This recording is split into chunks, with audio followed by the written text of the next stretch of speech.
this lecture, we will discuss the past year questions. So this came in 2009.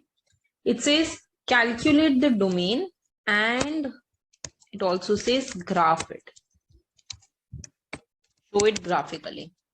So now look, this is the function given to you. If you closely notice, there are two parts to the function. Now, what do we know? Anything that comes inside the root has to be positive or equal to 0. But because this is coming in the denominator, this can only be greater than 0. It cannot even be equal to 0. So I start with the first part. This is coming in the denominator. Please look carefully. This is coming in the denominator. X square plus y square minus 4. So this has to be greater than 0. So we say x square plus y square minus 4 should be greater than 0. This means x square plus y square should be greater than 4. Now, this resembles the equation of a circle, which is of the form x minus a whole square plus y minus b whole square is equal to r square, where a and b is the origin, r is the radius.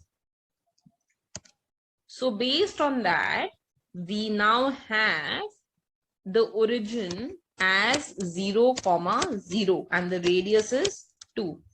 So 1,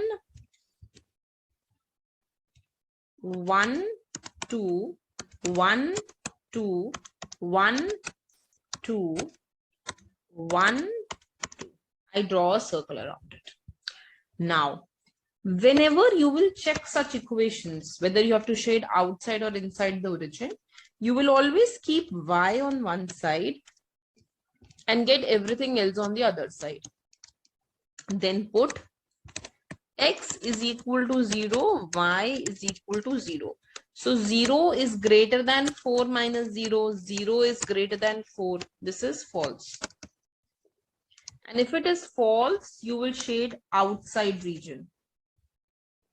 And since you are not including this is not equal to, right? So this circle will not be included. So I'm showing it by a dashed line. If it would have been like this, then I would have included the shaded line, this dotted line. So this is the first part of my domain, shading the outside region, not including the circle. Equation of circle is not included.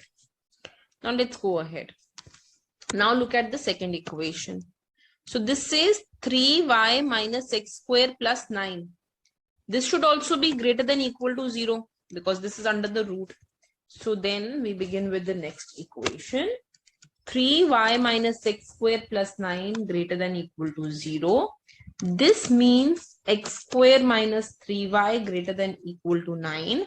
Now this is an equation of a parabola actually.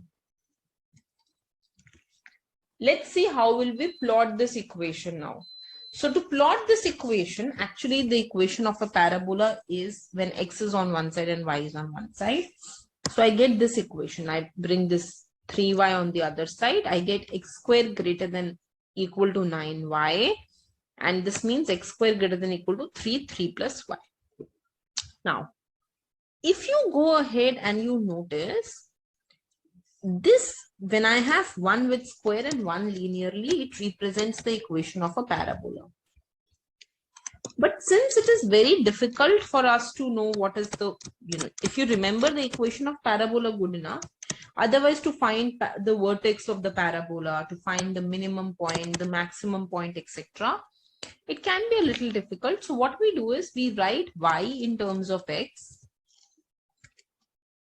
So if x square is 9 plus 3y, y will be x square minus 9 by 3. So we write y square in terms of x, y in terms of x. And after writing it, we find dy by dx. We're trying to find minima or maxima. So we find dy by dx and then equate that to 0. So we get x is equal to 0. And then we find d square y by dx square. And d square y by dx square is positive. So because this is positive, we know that this is the point of minima. So the function, this equation attains its minima at x is equal to 0.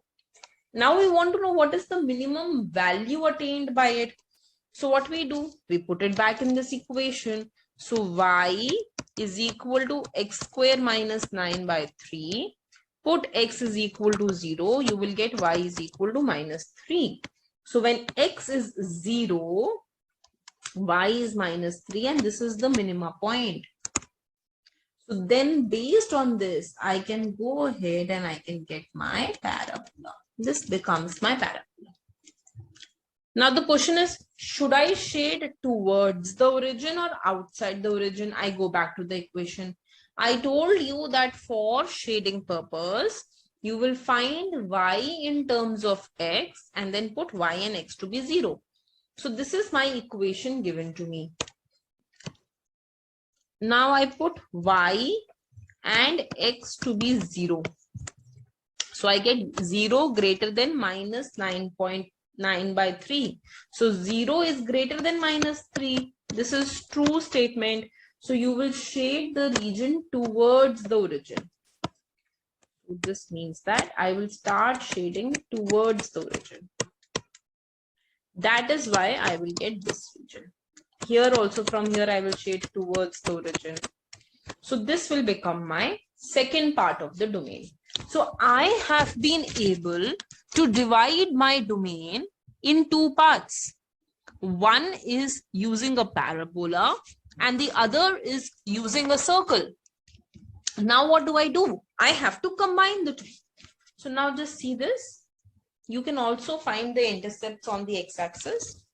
So you know this intercept here, this will be what happens when y is 0. So if you put y equal to 0 in this equation, you will get 0 is equal to x square minus 9 by 3. So you will get x square as 9. So you will get x as plus minus 3. So actually this will also be minus 3 and this will be 3. This will be a parabola. Now the question is, how do I overimpose the two things together? So what I do? Now for the circle, I had to shade the outside region. The circle had a radius of 2. And for parabola, I had to shade the inside region. So combining the two together, I get that this will be my shaded region. This green region will be my domain. So all these values of x and y, excluding the circle, this is going to be the domain. Is this clear?